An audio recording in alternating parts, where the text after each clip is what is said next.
And a first main point is that heat, higher temperatures kill. But almost all of those deaths are preventable. We know from heat waves, for example, in Europe in 2003, when there were 70,000 excess deaths, that large numbers of people can die in heat waves. And as I said, almost all of those deaths could be prevented. When we look particularly in the United States, if you look at the estimate of the number of people who die from heat, first conclusion is that it's the #1 weather-related killer in the United States. There's a paper published yesterday or the day before showing in the last 15 to 20 years that the trapping of heat in the atmosphere is much more rapid than people had expected.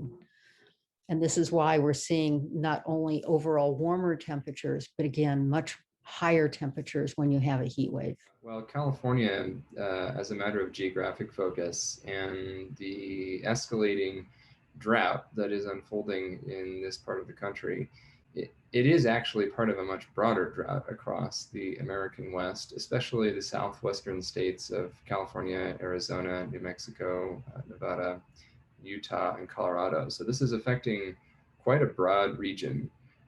But zooming in on California right now, the intensity of the drought is extremely severe.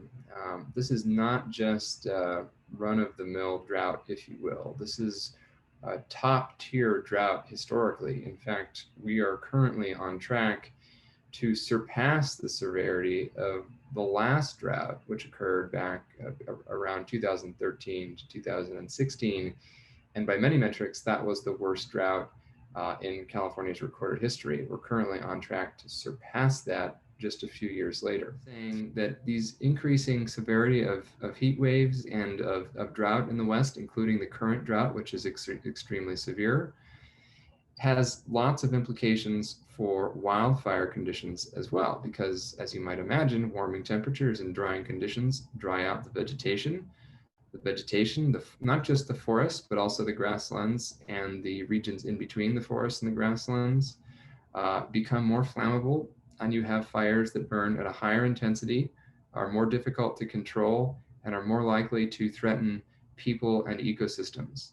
And so that's unfortunately what we're seeing right now, beginning in the past few days in Arizona and Utah, but likely expanding northward and westward into Colorado and California, and potentially the Pacific Northwest in the weeks to come.